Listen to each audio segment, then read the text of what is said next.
F. Dila, il est confortablement installé avec sa guitare. On l'a annoncé encore sur ce plateau et particulièrement, il a quelque chose d'assez particulier.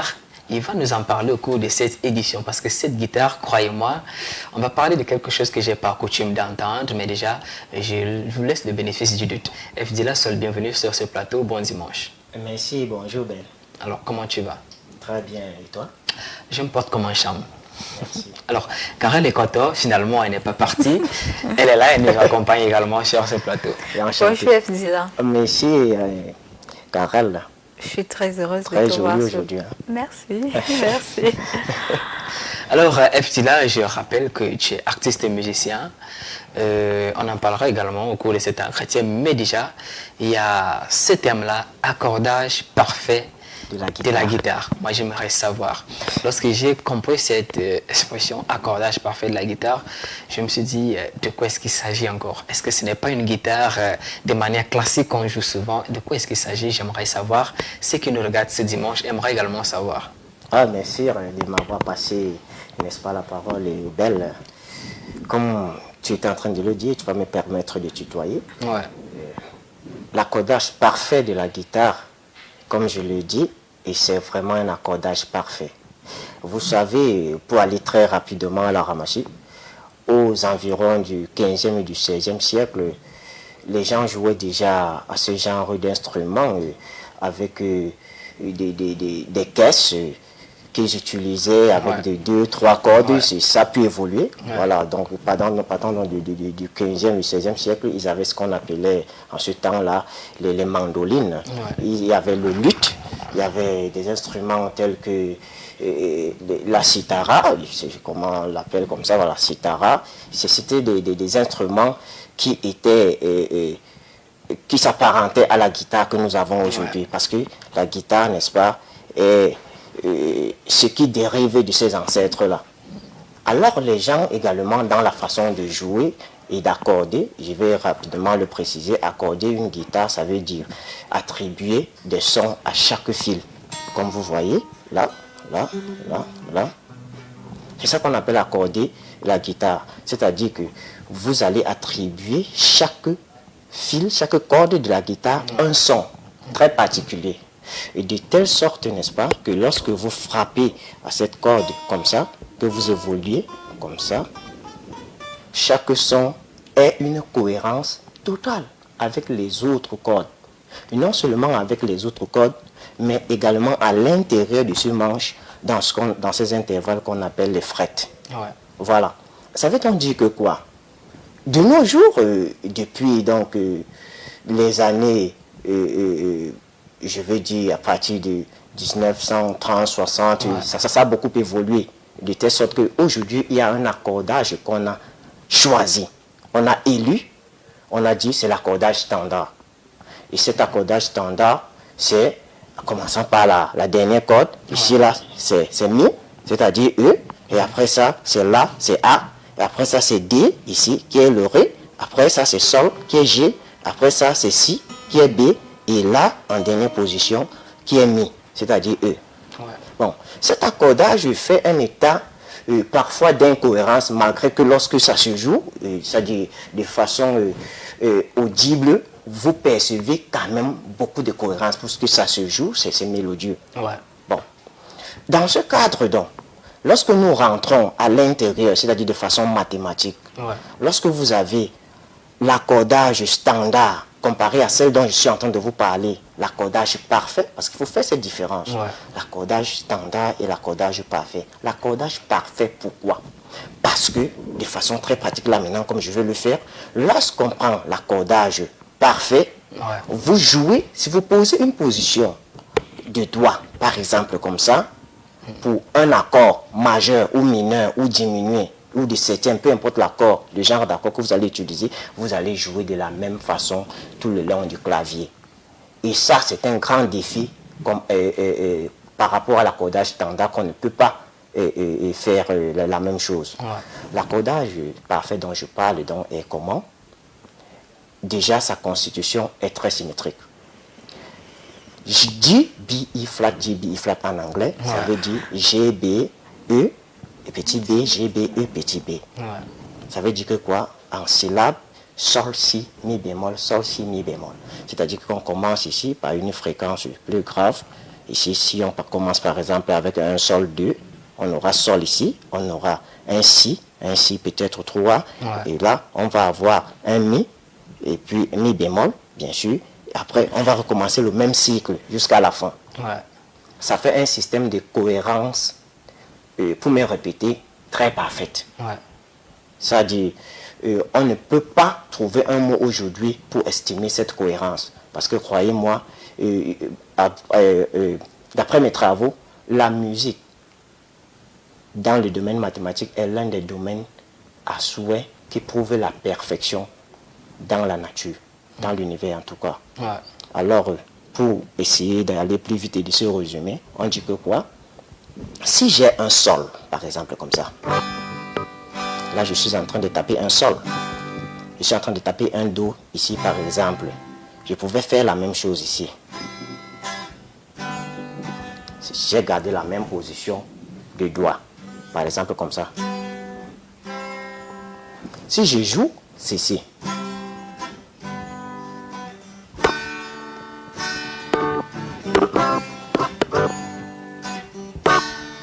J'ai utilisé 3 frettes ici. Je vais décaler. On appelle ça en musique la transposition. Ouais. Et je vais utiliser la même technique. Ça veut dire que je ne vais pas changer la façon de poser mes doigts. Ouais. Voilà, on appelle ça en anglais le fingering. Et en français, c'est le doigté. Ça, c'est un vrai cours de musique, téléspectateurs. Donc, soyez très concentrés, faites comme moi, tout simplement. Merci. Voilà. Là, on va décaler. Je vais venir par ici. Je serai là en do dièse, par exemple. Je joue comme ça.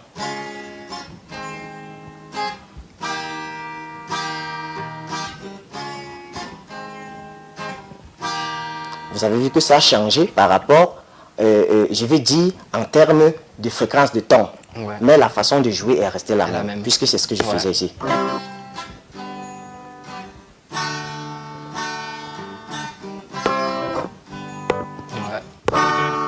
Et vous pouvez venir même ici. Je peux le faire ici.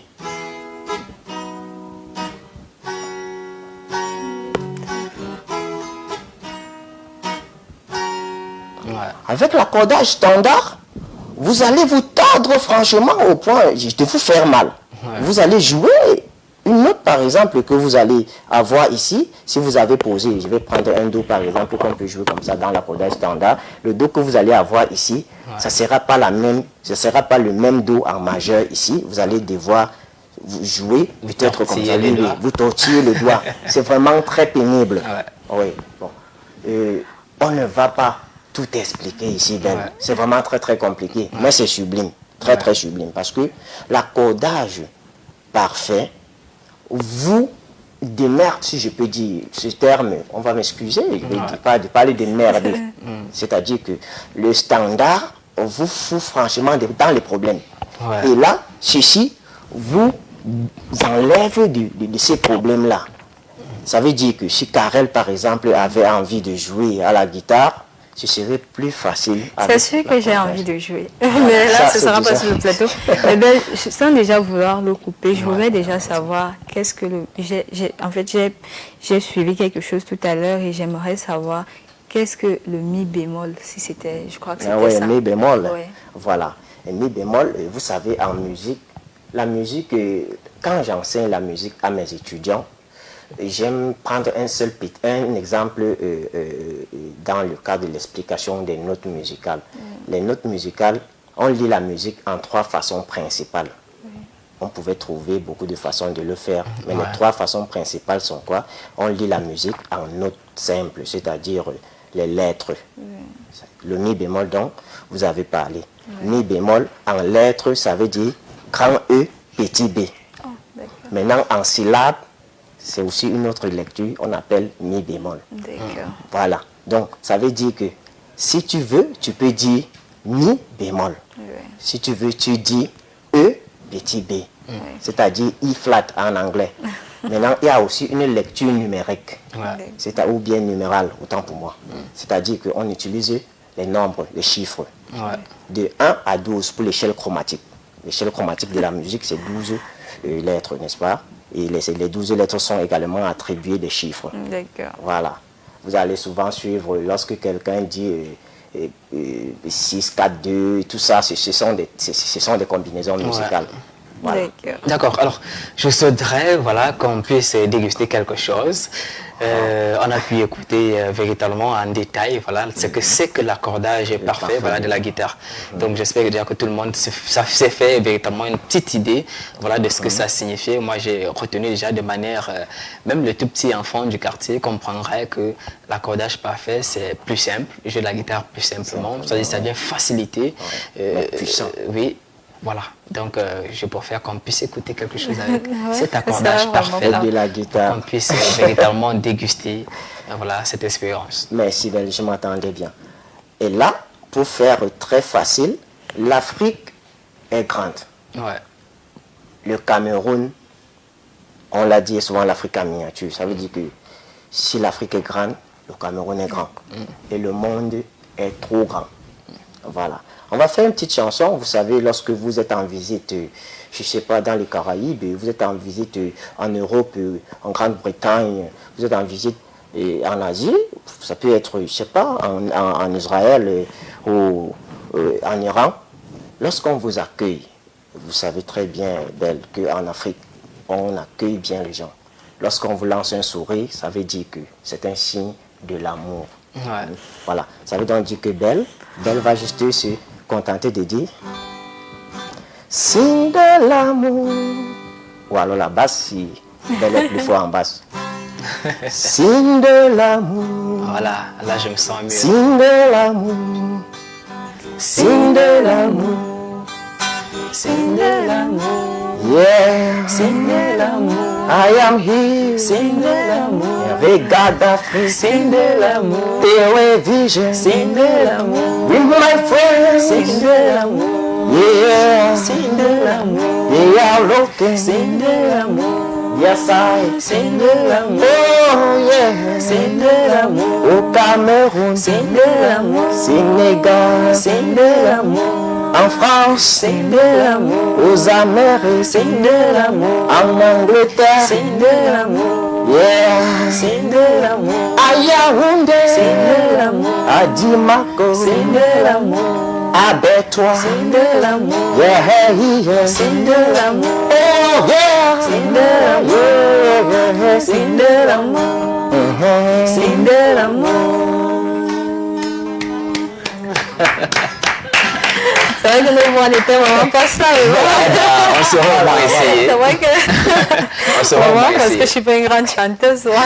Vous l'êtes déjà, Carole. Voilà, on a joué au choriste, ça n'a pas été trop mal et là, on a pu constater avec les téléspectateurs qui nous regardent, voilà, l'accordage parfait, voilà, on a pu avoir, voilà, déjà une démonstration et moi je suis fier d'avoir participé parce que c'est quand même une révolution. Évidemment. C'est une révolution et je suis fier de participer, voilà, de donner également de mon apport. Alors, Monsieur Fdila, Oui. voilà, vous êtes artiste, musicien, il faut le rappeler. Alors, Justement. je me dis qu'à travers cette nouvelle technique, cette invention que tu viens de mettre sur pied, forcément, il y a des titres qui viennent également avec cette nouvelle technique. Ouais, bien évidemment. Avec le signe de l'amour que vous avez Ouais. éprouvé tout à l'heure, vous avez démontré, et Belle peut chanter le signe de l'amour. Ça peut être l'un des titres. Et bien sûr, moi, je suis un chanteur, je suis un artiste, et j'aime bien ça. Ouais. Vous savez, j'ai tout abandonné dans ma vie pour l'art musical. Ouais. J'ai commencé à faire de la musique, tenez-vous, ça va vous renverser. J'ai fabriqué mon premier balafon, j'avais 8 ans, dans la région de l'Est du Cameroun. J'y étais en congé et je voulais jouer au balafon à l'église. Vous savez qu'en Afrique, à l'église, on y joue avec des xylophones, des balafons. Ouais. Voilà. Et là, je voulais jouer et je jouais des chansons qui ne se comprenaient pas dans le cadre religieux et spirituel. Ouais. Bon, j'étais donc obligé, à ma façon, de me fabriquer rapidement quelque chose qui pouvait m'enjailler, je ne sais pas, quelque chose de ce genre. Ouais. Voilà. Et donc, la musique, je la crée depuis tout petit. J'ai des titres que j'ai faits quand je ne faisais que 4e seconde que j'ai gardé aujourd'hui. Ouais. Et c'est un secret. Alors, pour ressortir, voilà, Fdila, un dernier message, pour faire court également, parce que le temps nous tient là.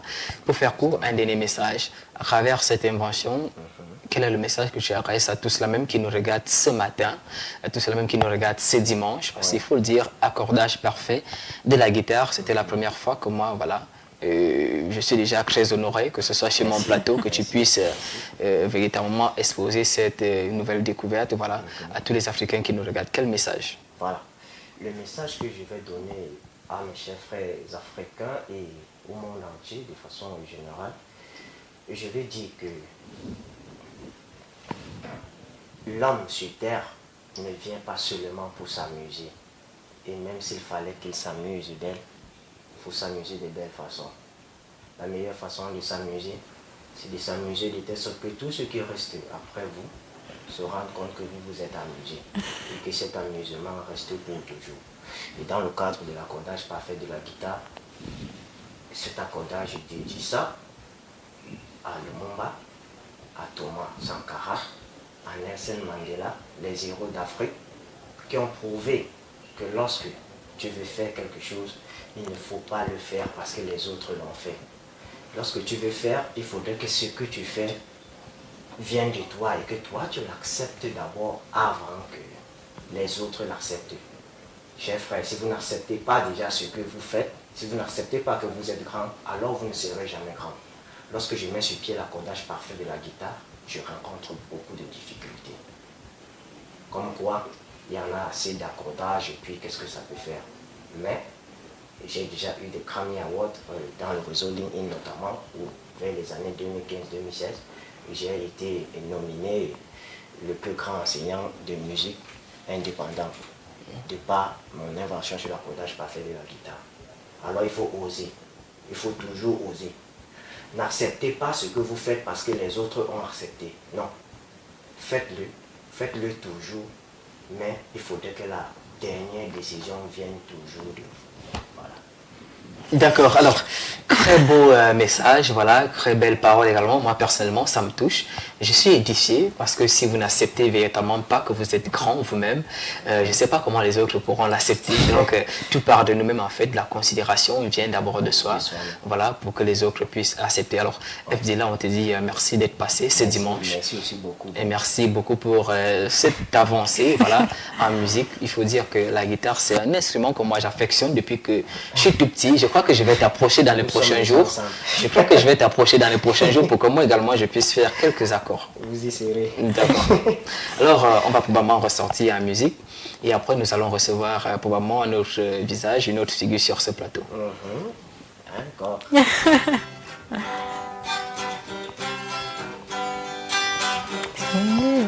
Ça c'est pour vous.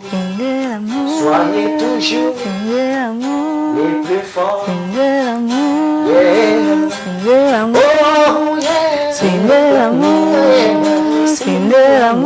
Yeah. C'est de l'amour. Le regard. C'est de l'amour. Salutation. C'est de l'amour. Au Ghana. C'est de l'amour. Au Gabon. C'est de l'amour. En Europe. C'est de l'amour. En Asie. C'est de l'amour. Aux Amériques. C'est de l'amour. C'est De l'amour.